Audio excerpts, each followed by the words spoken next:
Facultad de Derecho de la UNSA, doctor Hugo Salas Ortiz, doctor José Málaga, doctor Walter Gutiérrez Camacho.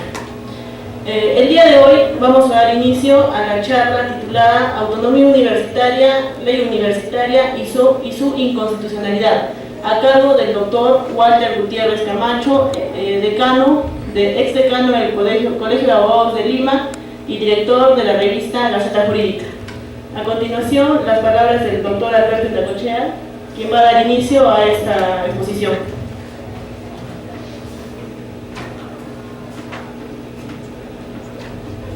Señor doctor Hugo Salas Ortiz, docente, miembro del Consejo de Facultad, doctor José Málaga Cruz, miembro del Consejo de Facultad, jefe de asesoría legal, doctor, nuestro invitado, Walter Gutiérrez Camacho, se llama autor del libro de las revistas Gaceta Jurídica, Diálogo con la Jurisprudencia. Para mí, como decano de la Facultad de Derecho, me es muy grato tener la presencia del doctor Walter Gutiérrez Camacho, quien es un eminente jurisconsulto y que a su vez, a través de las diversas revistas que publica, Diálogos con la Jurisprudencia, Gaceta Jurídica y otros libros más, constituye un aporte fundamental hacia el ámbito del derecho. Nosotros, a través de esta conferencia, una perspectiva de la nueva ley universitaria, nos vamos a imbuir de su conocimiento, de su capacidad y fundamentalmente de este don que lo caracteriza. Pero también valga la oportunidad de nuestra universidad, que bien la conoce el doctor Walter Gutiérrez, de pedirle que de repente nos pudiera hacer una donación para los estudiantes de Gaceta Jurídica o Diálogo con la Jurisprudencia. Creo que todos nosotros lo vamos a recibir con mucho agrado, para que pido un fuerte aplauso.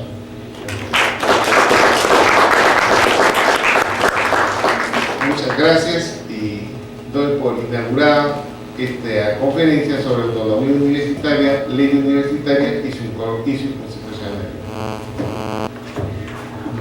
A continuación, las palabras del doctor Hugo Salas Ortiz.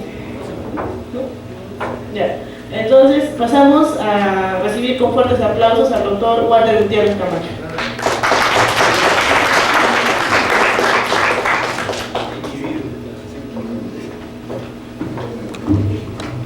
Alberto Indacochea, decano de la Facultad de Derecho de esta importante casa de estudios, señor doctor Hugo Salas, profesor de esta casa de estudios, señor doctor José Málaga, asesor legal de la Facultad de Derecho. En primer lugar, quiero agradecer la invitación para hablarles el día de hoy de una norma particularmente importante. Yo diría una norma clave en la vida institucional del país. Me estoy refiriendo a la reciente ley universitaria que ha causado, y estoy seguro que va a seguir causando polémica, porque ya se ha dicho, ya se ha adelantado que esta ley, siendo una ley muy esperada, siendo una ley que se da en un contexto de crisis universitaria, es una ley que ya ha sido tachada o cuestionada de inconstitucionalidad. Pero antes de abordar de manera extensa, o mejor dicho, puntual, esta norma, quisiera explicar cuál es la misión de la universidad, cuál es el propósito, cuál es el fin de la universidad. La universidad, digamos que tiene un fin inmediato, un fin directo, que es la generación de capacidades, la generación de habilidades, competencias en los estudiantes respecto de determinadas profesiones, a través de los cuales el estudiante va autorrealizándose y al propio tiempo va insertándose en el mercado laboral. Todos quienes acuden a una facultad, lo hacen con el propósito de adquirir una determinada competencia, un título y poder insertarse, como repito, en la sociedad. Pero esta, siendo una función importante, no es la única. Esta, siendo una función relevante, digamos, para los jóvenes, para los estudiantes, no es una función, digamos, de carácter colectivo institucional. La universidad tiene otra función, que es la de ser una institución complementaria, crítica del sistema democrático del país.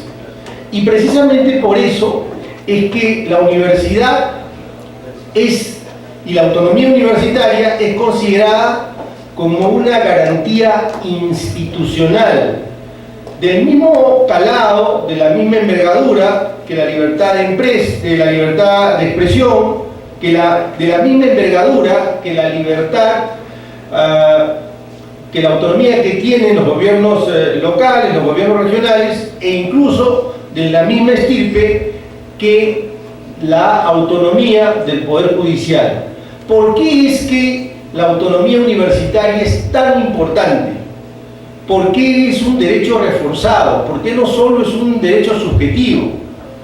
Lo es porque la universidad tiene como propósito capacitar a los ciudadanos y ser una suerte de espacio donde se genera la crítica, donde se genera el debate plural, para poder distanciarse del Estado y también distanciarse del mercado.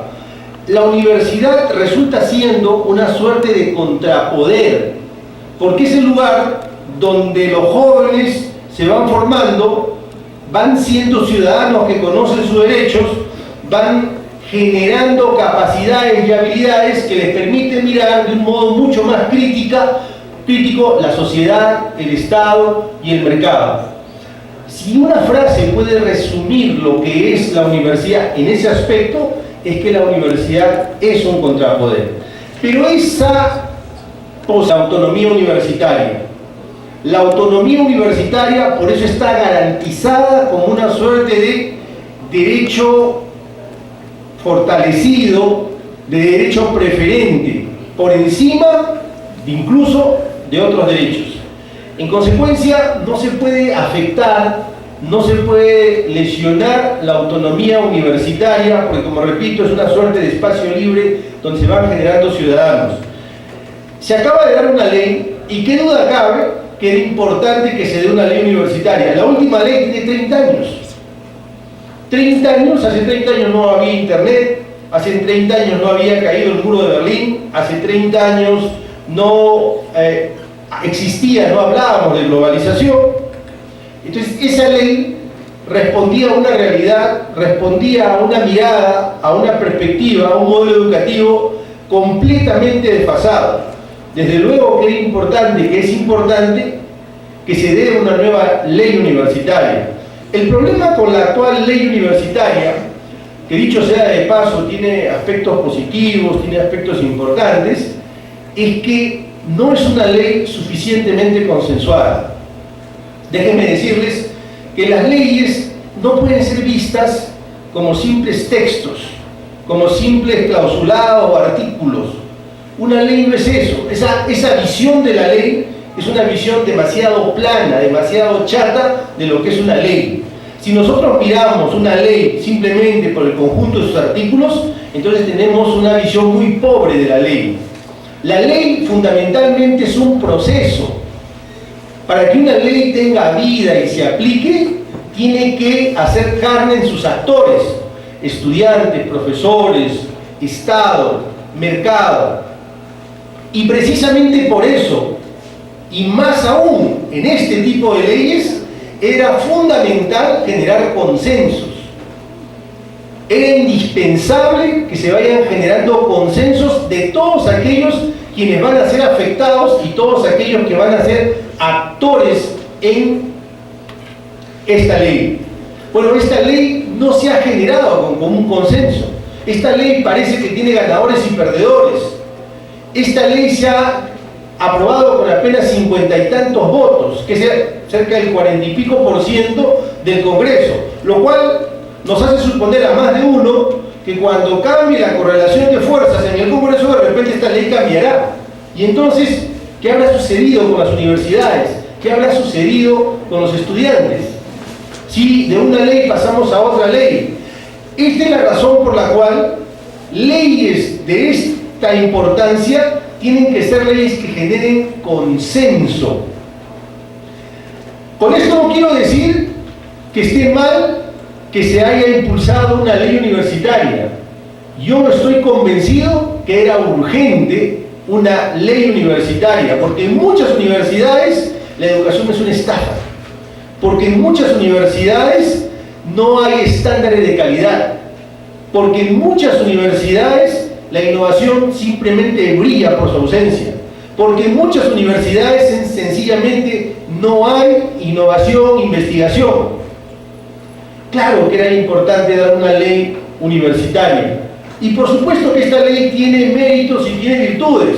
Probablemente la principal virtud sea que todos estemos aquí hablando de la ley universitaria, y que seguramente se va a ir incrementando este debate, y que van a haber distintas posiciones. El solo hecho de poner sobre la mesa, poner en el tapete, poner en la agenda la universidad, una institución tan importante para el país, ya es un mérito.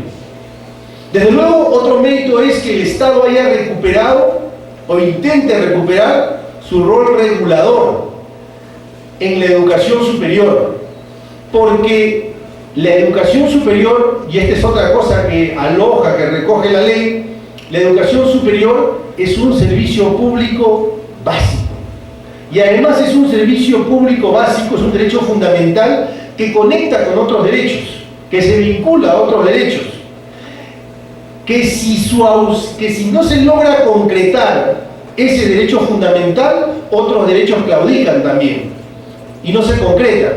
Entonces, claro que es importante que se debata la ley, que se reconozca como un servicio público, que el Estado asuma su papel regulador. Todo eso es importante, pero el problema es que esta ley nos lleva de una situación, de un liberalismo, de una ausencia de Estado casi total, a un modelo único, a un modelo burocrático, a un modelo vertical, donde se crea una superintendencia que reduce, asfixia la autonomía universitaria. Entonces, este es el problema, este es el escenario que existe en este momento respecto de, digamos, los principales aspectos de esta norma, la ley universitaria. Esa superintendencia, la que se ha creado, es un peligro y es un riesgo para la autonomía universitaria. Por eso, los pasos siguientes muy probablemente van a ser que se empiece a implementar la ley, pero que ciertos actores, justamente porque no se ha generado consenso, presenten acciones de amparo o presenten acciones de inconstitucionalidad. De hecho, ya se anunciaron. Y a mí no me cabe duda que el Tribunal Constitucional, por lo menos en un extremo, va a declarar inconstitucional la ley. Lo que no quiere decir que la ley se quede sin efecto, simplemente quedará anulada o quedará sin efecto, quedará expulsada aquella parte de la ley que sea declarada inconstitucional. Y entonces, el estado de la cuestión, ¿cuál es? El estado de la cuestión va a ser que se tenga que seguir debatiendo, preservar aquello que está bien de la ley y cambiar o sacar aquello que está mal de la norma. Yo no veo, por ejemplo, en la ley, no veo nada sobre una mayor inversión del Estado en la universidad pública.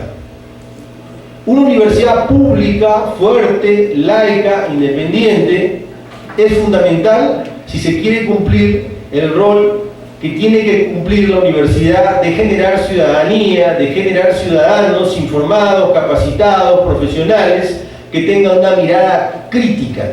Yo no veo eso en la ley. No veo en la ley una política de becas fuerte, activa, comprometido el Estado económicamente en una política de becas. No existe eso. No veo en el Estado una vocación de la excelencia, por más que en la ley se mencione cerca de 40 veces la palabra calidad. Luego la ley se contradice cuando dice que la acreditación es voluntaria para ciertas universidades. ¿En qué quedamos?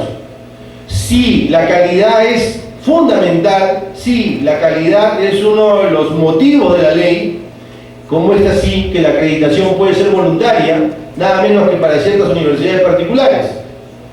Entonces eso no puede ser. Es una ley que se contradice a sí misma. Es una ley que en el artículo 8 consagra la autonomía universitaria y más o menos se acerca a lo que dice el Tribunal Constitucional en esa famosa sentencia en la que señala que la autonomía universitaria tiene que ver con la autorregulación, que tiene que ver con la autogestión, que tiene que ver con la libertad académica, que tiene que ver con la libertad administrativa, pero luego en el artículo 15, cuando crea la superintendencia, empieza a colisionar con su propio artículo 8. Entonces es una norma que tiene contradicciones. Hoy, me parece que más que nunca debemos fortalecer las universidades porque es el último espacio libre que queda. Es el último espacio donde se puede generar un debate plural. Para mí el riesgo de esta ley es que no es tanto que el Estado vaya a tomar la universidad, porque la verdad sea dicha, los gobiernos, los últimos que han pasado, no han demostrado precisamente capacidad para tomar nada. A mí lo que me preocupa es que la burocratización y la ineficiencia del Estado puede intoxicar, contaminar más la universidad, cuando más se necesita que la universidad sea una universidad muy activa, no solamente en términos institucionales, sino también en términos de innovación, en términos de investigación. Déjenme que les ponga un par de ejemplos para que no hablemos con aspectos de carácter general.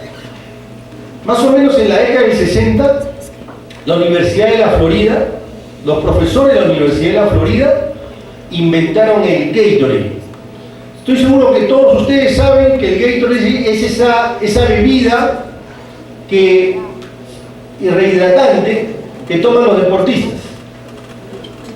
Bueno, esa bebida fue inventada por profesores y estudiantes en la Universidad de la Florida. Y la Universidad de la Florida recibe decenas de millones de dólares todos los años por el licenciamiento de la patente de Gatorade. Esa es una visión de una universidad moderna, de una universidad que tiene una visión distinta. El Estado va a poder darle esa dinámica a la universidad. El Estado no ha podido siquiera acreditar la calidad de la enseñanza, de la educación inicial, de la educación escolar. Dudo que vaya a poder acreditar la calidad de la enseñanza superior y ponerla a la altura de las universidades más desarrolladas. Y digo esto porque además el fenómeno principal de los últimos años en materia, digamos, de carreras universitarias es la gastronomía. En Lima hay facultades de gastronomía que tienen 2.000 y 3.000 estudiantes. Y es un fenómeno la gastronomía en todo el Perú. Bueno, eso no lo ha hecho el Estado. Eso no lo ha hecho como una ley. Eso ha venido desde la sociedad, desde el mercado, desde el emprendimiento, desde una generación de jóvenes que han tenido una mirada distinta, diferente, de cómo es que tiene que hacerse cocina peruana. Y han tenido un discurso y una lectura diferente, transversal. No solamente lo han convertido en un negocio, sino que han involucrado a todas las etapas y han llegado incluso a la educación. Esa es una visión distinta. No es suficiente una ley, repito, la ley no pasa de ser un conjunto de artículos que van a quedar como letra muerta si los actores no están comprometidos.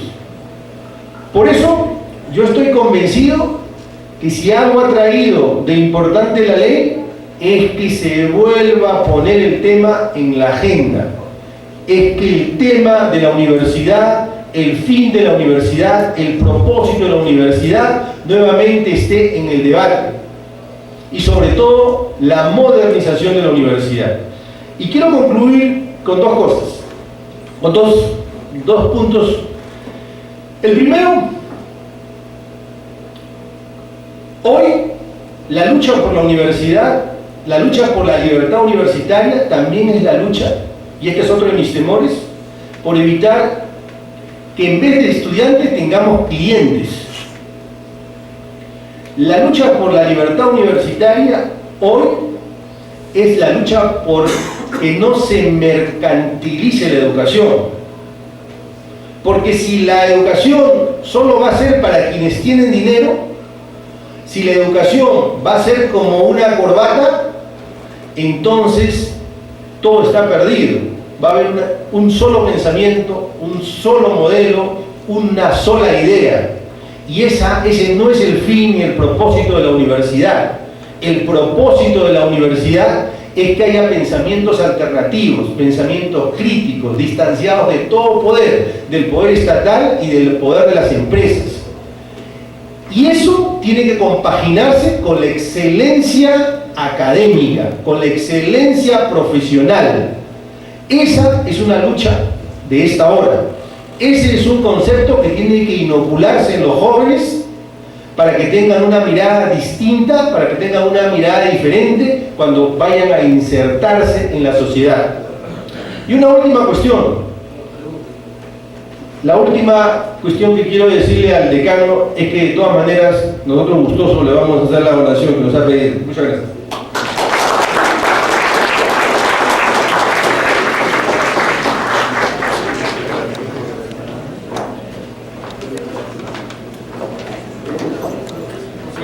Fue la exposición del doctor Walter Gutiérrez Camacho. Los que quisieran hacer preguntas, por favor, pueden levantar la mano y hacer la pregunta que deseen al doctor.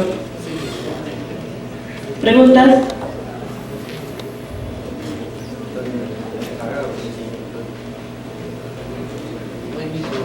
Bueno, distinguidos doctores presentes, muy buenas tardes, compañeros presentes, buenas tardes.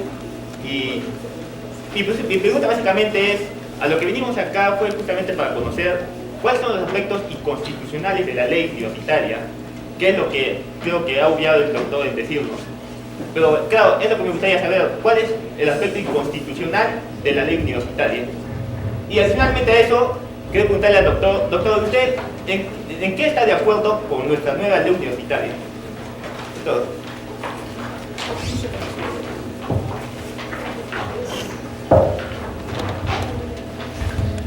18 de la Constitución consagra la autonomía universitaria por todas las razones que he expuesto aquí.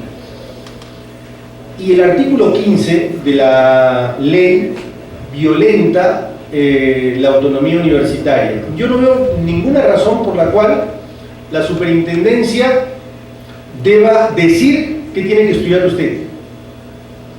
Yo no veo ninguna razón para que la superintendencia determine desde el vértice de una burocracia qué carreras tiene que haber en esta facultad, en esta universidad. No hay ninguna razón. Como el ejemplo que puse, no fue precisamente una oficina burocrática la que generó el boom de la gastronomía. Fue la realidad, la sociedad, jóvenes, una nueva generación en mercado. Entonces, el gran riesgo es ese, que se burocratice desde una oficina y algún sabio burocrático nos diga lo que usted tiene que estudiar.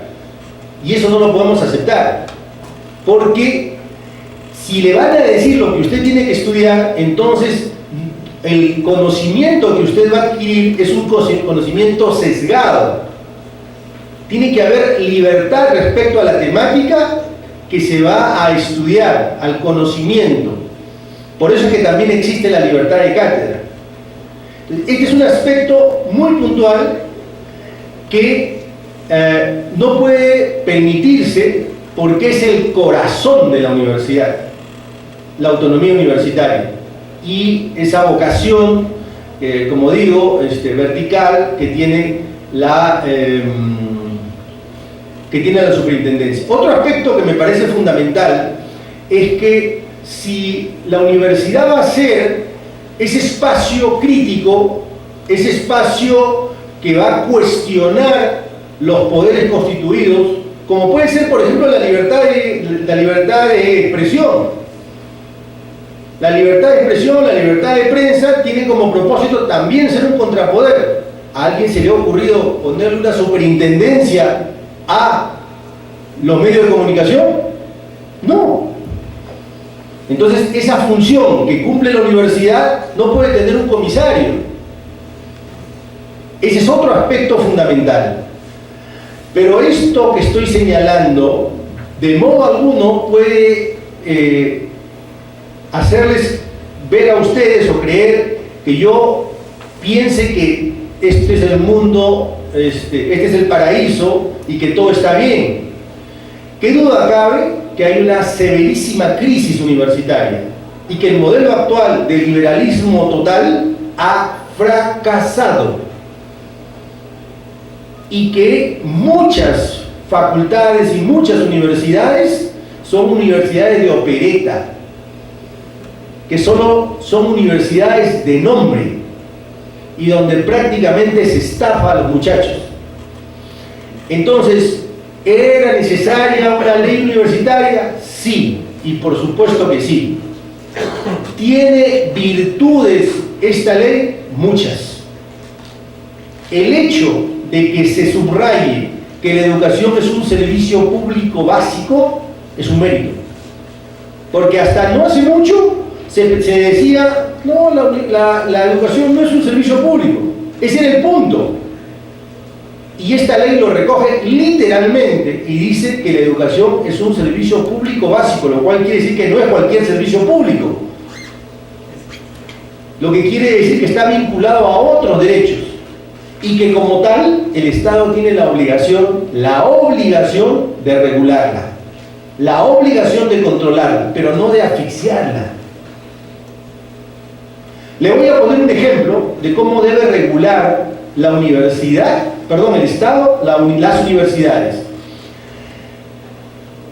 En este país no existe y debería existir un ranking de empleabilidad de las facultades, de todas las facultades. Entonces, si yo soy un joven, un padre de familia, que quiero matricular a mi hijo en una facultad de medicina, yo voy a ver, esta facultad de medicina de la Universidad San Agustín de Arequipa, su empleabilidad, ¿cuánto es? 50, 60, 70%, ok. La Universidad XXX, su empleabilidad es 5%, no lo va a poner ahí. Ningún chico va a ir a estudiar ahí. Porque esa es una de las formas como se regula, como se controla, generando transparencia, generando información para que se tome bien la decisión. Un ejemplo adicional, y con esto termino la pregunta porque mi respuesta creo que ha sido muy larga. Mire, cuando usted tiene una empresa y quiere emitir bonos, el Estado, la Superintendencia de Mercado de Valores, no le dice a usted, a ver, yo Estado voy a calificar sus bonos, ¿no es cierto?, para ver si usted los coloca en el mercado. Eso no dice Estado. El Estado dice, bueno, si usted, aparte de cumplir una serie de requisitos de carácter de información financiera, le dice, bueno, vaya usted a estas calificadoras de riesgo que existen en el mundo y que esa calificadora de riesgo determine si sus bonos son A más 1, B, etc. Y entonces usted podrá colocar los bonos en el mercado. ¿Por qué el Estado tiene que crear acreditación? ¿Por qué el Estado hace aquello que no sabe hacer? Si ya existen instituciones en el mundo que tienen más de 100 años acreditando, ¿por qué el Estado simplemente no le dice, oiga, acredítese en estas instituciones mundiales, de prestigio mundial, ahí usted acredítese? Y dicho sea de paso, la acreditación no tiene por qué ser opcional, sino obligatoria. Gracias.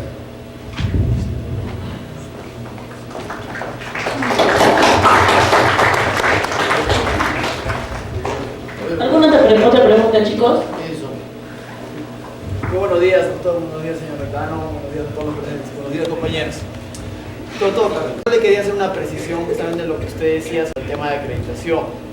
Y es que las empresas encargadas de la acreditación actualmente, que están dirigidas por el CONEAU, es justamente el Consejo de Acreditación Nacional de Colombia, y son empresas con certificación de calidad internacional. Es decir, el Estado no directamente es el que está haciendo este proceso, sino que lo hace mediante entidades evaluadoras de carácter internacional. Eso habría que precisar. Segundo, doctor, yo noto una incongruencia en la nueva ley universitaria y quisiera que usted de repente me lo pueda explicar. En el tema de elección de decano, se dice que para poder ser decano se debe ser profesor principal, debe de contar con maestría o en su defecto con doctorado. Pero uno al poder tener maestría o tener doctorado puede ser decano. Sin embargo, también dice que es el profesor principal. Más abajo, cuando se habla de los profesores, se dice que para ser docente principal se necesita obligatoriamente del doctorado.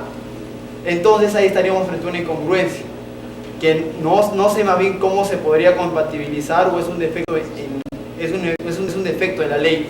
Porque para ser principal tienes que tener doctorado. Sin embargo, la ley te dice que para ser decano tienes que ser docente principal, pero no necesariamente tienes que tener doctorado, te basta con la maestría.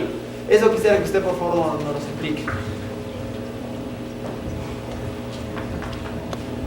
Yo creo que es una excelente acotación la que usted hace.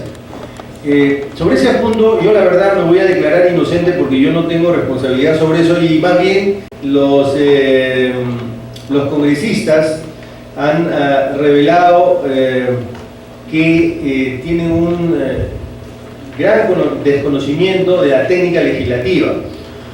Una de las reglas de técnica legislativa es lo que se llama la unidad intrasistemática de la norma, que dicho en sencillo no es otra cosa que la norma no puede ser contradictoria en sí misma, no puede contradecirse. Y esta norma no solamente se contradice en lo que usted señala, el artículo 8 y el artículo 15 se contradicen. No ha sido suficientemente revisada, es una norma que ha sido apresuradamente aprobada, y seguramente con el correr de los días que vayamos leyendo más y más la ley vamos a encontrar más contradicciones como la que usted señala. Es una flagrante contradicción, nada más.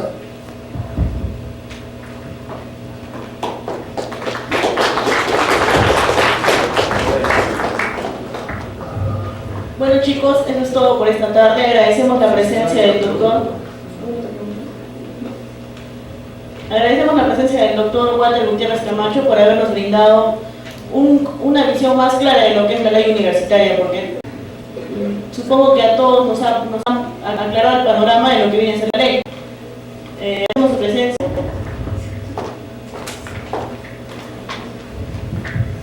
Bien, gracias. Señor decano, doctor Walter Gutiérrez, doctor José. Estimados estudiantes y colegas, evidentemente estamos en fechas de exámenes y entiendo que muchos están más preocupados en los exámenes que en temas tan trascendentes como los destinos de la universidad, que inclusive para los que van a salir va a tener repercusiones este tema de la universidad. Sigue siendo un eje central el tema de la acreditación. Yo quiero mencionar que efectivamente hay temas cruciales que tienen que ser debatidos y se vienen conversando con el decano, el consejo de facultad, y se ha conversado con el doctor Walter Gutiérrez. ¿Qué va a pasar con los profesores de 70 años? ¿No es cierto? En San Marcos creo que hay una gran cantidad, aquí calculamos que son 120, en la Facultad de Derecho solo se van a ir 5. Ese es un tema que también tiene que tratarse, porque eso va a significar tratar de conseguir profesores que cubran, y muchas veces los docentes no se improvisan, sino es un proceso. En todo caso,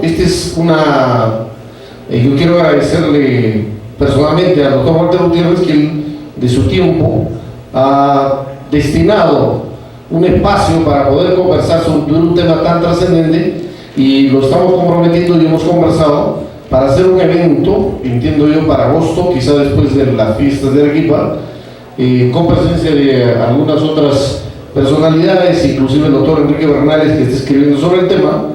Veremos un poco los financiamientos del caso, y poder conversar quizá ya no en este auditorio, sino con amplitud, con los diversos estudiantes, sobre temas que hoy día no han sido tratados por diversas razones o que quizás no han generado inquietud entre los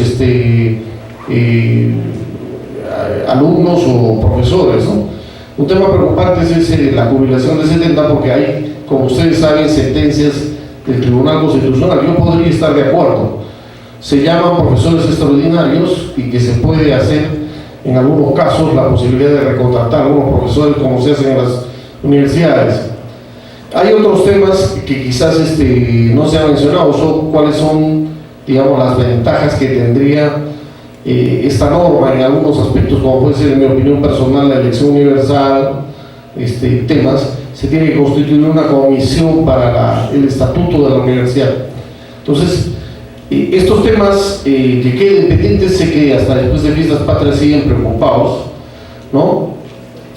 Y los estaremos tratando, coordinaremos con los señores del tercio estudiantil para darle continuidad al tema, porque es un tema que se puede ir conversando inclusive por diversos salones, ¿no?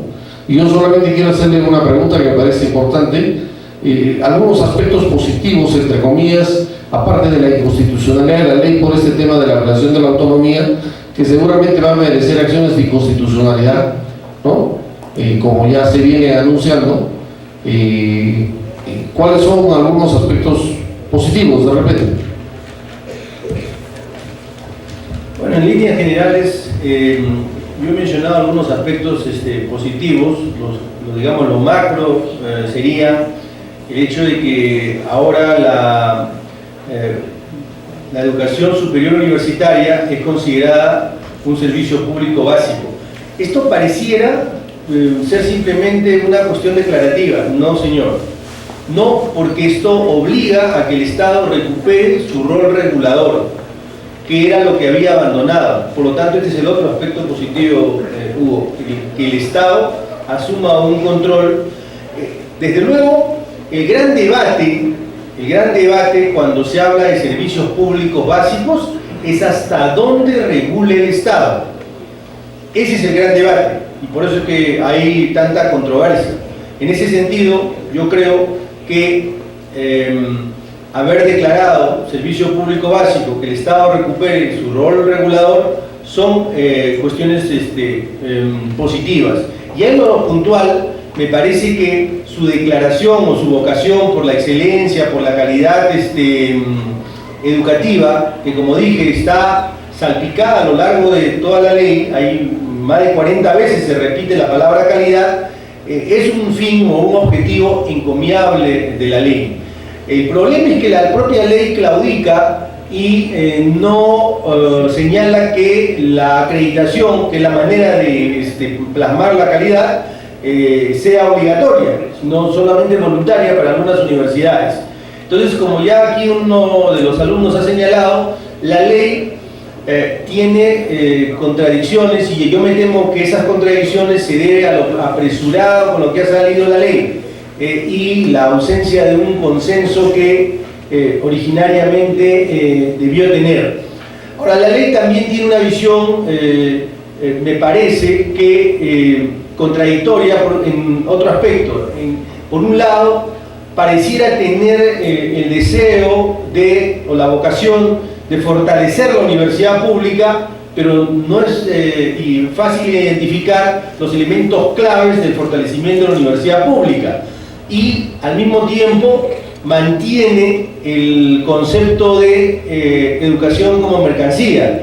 Otra contradicción en el modelo, y esto es porque en realidad esta ley es producto de una fusión de dos proyectos, de varios en realidad, pero fundamentalmente de dos.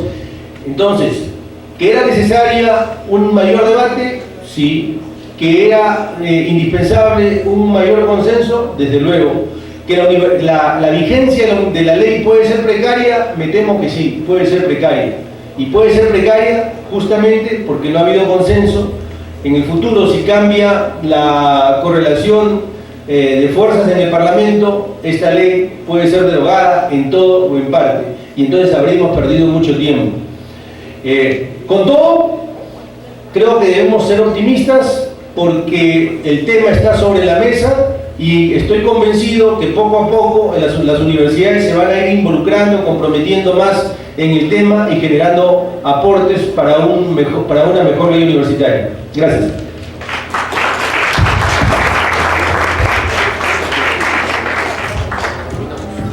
Doctor, quisiera agradecerle por su presencia e indicarles a ustedes de que la universidad está acatando la ley y a su vez también va a responder institucionalmente. Ya han cesado los miembros que constituían la Asamblea Universitaria, ya se ha convocado a los profesores que van a conformar el comité electoral y las demás acciones. Pero algo que dijo el doctor es muy importante. El Congreso, quizás de una manera un tanto no capacitaba una ley, pero que va a producir un efecto reproductor. ¿Cuál es? Que cada universidad dentro de 10 días ya tiene constituida la asamblea estatutaria. Y esta asamblea estatutaria va a defender los derechos en cada universidad que le corresponden a la universidad. Entonces, esa proyección no la ha medido el Congreso, de que en cada universidad tenemos profesores constitucionalistas de todo tipo, alumnos capaces, que en los estatutos muchas veces va a ocurrir que se va a rebasar el marco jurídico que nos da la ley. Vargas Llosa dice lo siguiente: César limita 70 años, también que me están invitando a inaugurar la próxima convención minera, que es un evento mundial, estaría limitado para poder realizar cualquier una actividad. Así como esta, hay una serie de situaciones. Entonces yo veo esto algo positivo, que ha generado un gran escenario. ¿Cuál es? Que en cada universidad, con la asamblea estatutaria, estén seguros que se va a rebasar ese marco jurídico de la ley, porque es insuficiente. Ese sería el gran mensaje que le doy a todos. Muchas gracias. Chao.